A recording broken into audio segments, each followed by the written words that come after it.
आज भी इस दुनिया में ऐसी कई जगह हैं जिनके बारे में बहुत ही कम लोग जानते हैं और जो जगह आज भी कई रहस्यों और मिस्ट्री से भरी हुई हैं। और ऐसी ही 10 रहस्यमय जगहों के बारे में आज हम आपको इस वीडियो में बताएंगे। तो आइए जानते हैं।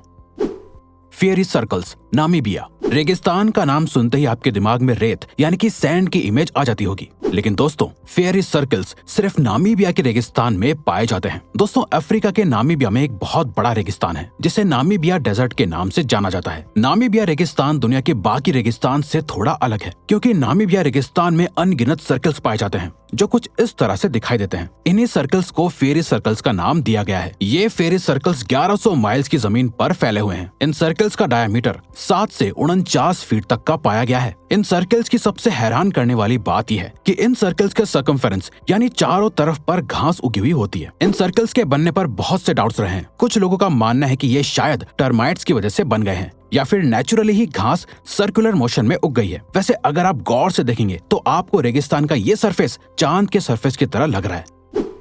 The great blue hole, Belize, central America. The great blue hole central America के बलीज शहर के समंदर में पाया जाता है। दोस्तों ग्रेट ब्लू होल असल में एक मरीन सिंक होल है जिसे आप एक समंदरी गड्ढा भी कह सकते हैं। इस होल की शेप सर्कुलर है जिसका कुल सरफेस एरिया 70,650 स्क्वायर मीटर्स है। इस होल की हैरान करने वाली बात यह है कि इसका पानी बाकी के समुद्र के पानी के मुकाबले में बहुत साफ है, जहाँ पर अक्सर लोग स्कूबा डाइविंग करने के लिए आते हैं और इस जगह पर लोगों को बहुत ही अलग बायोडाइवर्सिटी देखने को मिलती है। इस ग्रेट ब्लू होल का डायमीटर 1043 फीट है और इसकी गहराई लगभग 407 फीट है। रिसर्चर्स के मुताबिक ये गड्ढा हजारों सालों के फॉर्मेशन के बाद बना है। ऐसा भी माना जाता है कि ये ब्लू होल असल में पहले एक आइलैंड हुआ करता था जो जियोलॉजिकल चेंजेस की वजह से एक गड्ढे में तब्दील हो गया है। दोस्तों ये जगह टूरिस्ट्स को बहुत पसंद आती है क्योंकि ये वाकई में बहुत खूबसूरत है।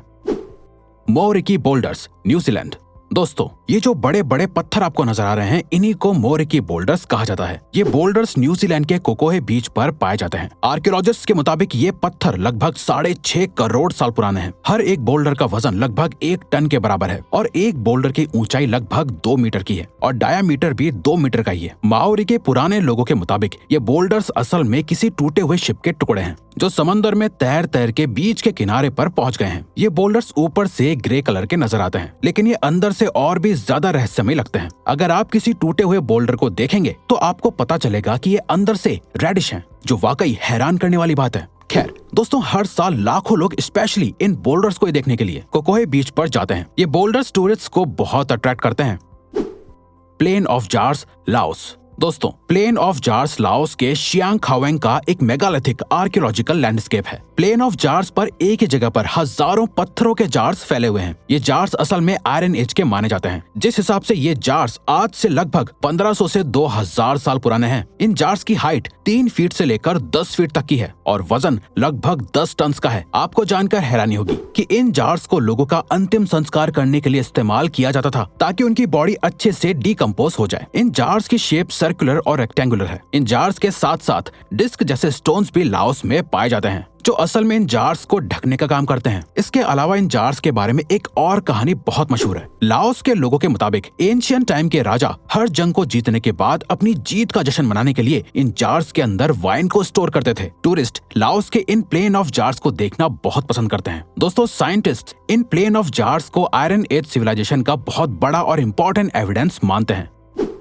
Lake Maracaibo, Venezuela. Lake Maracaibo Venezuela के नॉर्दर्न इलाके में मौजूद है जिसे स्पेनिश में लागो दे मैराकाइबो कहा जाता है। ये लेक साउथ अमेरिका की सबसे पुरानी और अर्थ की ओल्डेस्ट लेक्स में से एक है। साइंटिस्ट के मुताबिक ये लेक एंडीज माउंटेन में से 36 मिलियन ईयर्स पहले बनी थी। दोस्तों ये लेक अपने आप में बहुत खास है। असल में दोस्तों मैराकाइबो लेक और उसके पास की लैंड ऑयल और गैस का बहुत अच्छा रिसोर्स है। बल्कि मैराकाइबो लेक तो वेनेजुएला के ऑयल प्रोडक्शन का इकलौता साधन है, लेकिन मैराकाइबो लेक असल में एक और चीज के लिए बहुत मशहूर है। दरअसल दोस्तों मैराकाइबो लेक पर सबसे ज्यादा बिजली गिरती है। इस लेक के ऊपर हमेशा काले घने बादल छाए रहते हैं और रोज रात को यहाँ पर बहुत ज्यादा बिजली गिरती है। लेक मैराकाइबो में 1 मिनट के अंदर 28 बार बिजली गिर जाती है। बिजली गिरने के इस फिनोमिना को काटाटुम्बो लाइटिंग कहा जाता है।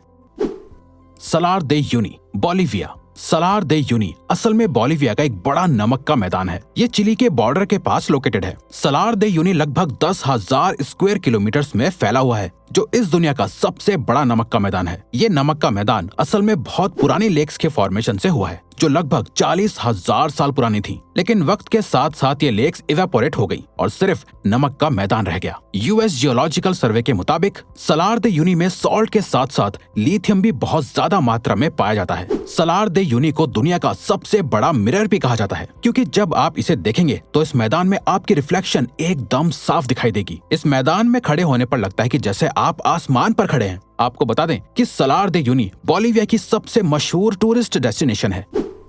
Tianzi mountains, China. Tianzi mountains south central China के हुनान रीजन में है। तियानजी माउंटेन्स अपनी नेचुरल ब्यूटी के लिए बहुत ही ज्यादा मशहूर हैं। आप इन तस्वीरों में इन माउंटेन्स को देख ही सकते हैं। तियानजी माउंटेन की सबसे ऊंची चोटी को कुनलुन पीक कहा जाता है, जिसकी कुल ऊंचाई 1262.5 मीटर यानी 4142.2 फीट है। इस माउंटेन का नाम चाइना की मिंग डायनेस्टी के एक फार्मर शियांग वांग तियानजी के ऊपर रखा गया है। तियानजी माउंटेन्स में ग्रीन स्टोन्स भी पाए जाते हैं और तो और इस वैली का मौसम भी रिगरसली। Flying geyser, Nevada. दोस्तों, फ्लाइंग गीजर यूएस के नेवाडा में है। फ्लाइंग गीजर एक नेचुरल गर्म पानी का झरना है जो असल में गलती से डिस्कवर हो गया था। दरअसल दोस्तों, एक बार एक आदमी खेती करने के लिए खुदाई कर रहा था, जब अचानक से जमीन में से गरम गरम पानी निकलने लगा, जिसका टेम्परेचर लगभग 200 फ़ारेनहाइट था। जिसके बाद इस पानी ने एक झरने का रूप ले लिया था। आज के वक्त में ये फ्लाइंग गीजर लगभग 74 एकड़ में फैला हुआ है। ये फ्लाइंग गीजर देखने में बहुत सुंदर लगता है। 2016 में बर्निंग मैन प्रोजेक्ट ने इस फ्लाइंग गीजर समेत आसपास की लैंड को $6.5 मिलियन में खरीद लिया था, जिसके बाद उन्होंने इस जगह पर आने के लिए सिर्फ कुछ ही लिमिटेड लोगों को एक्सेस दिया है।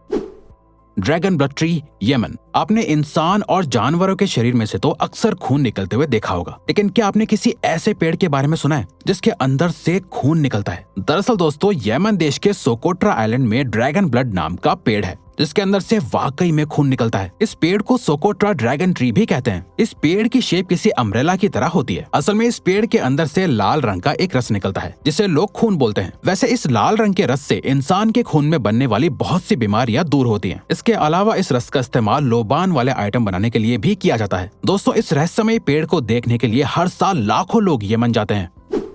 आइस केव, आइसलैंड। आपने मूवीज में तो बहुत बार बर्फ की गुफा देखी होगी, लेकिन क्या आप जानते हैं एक बर्फ की गुफा असल में एग्जिस्ट करती है। आइसलैंड में एक ऐसी गुफा है जो पूरी तरह से बर्फ से बनी हुई है। आपको जानकर हैरानी होगी कि ये गुफा 320 फीट से भी ज्यादा गहरी है। दोस्तों, इस गुफा के अंदर का टेम्परेचर बहुत ही ज्यादा लो होता है, इतना कि कोई भी इस गुफा के अंदर 30 मिनट से भी ज्यादा नहीं रुक सकता है। दोस्तों, जैसे बर्फ कभी पानी जैसी नजर आती है तो कभी बादल जैसी, ठीक उसी तरह इस गुफा का कलर भी अक्सर बदलता रहता है। कभी तो ये गुफा नीली दिखाई देती है तो कभी एकदम दूध जैसी सफेद दिखाई देती है।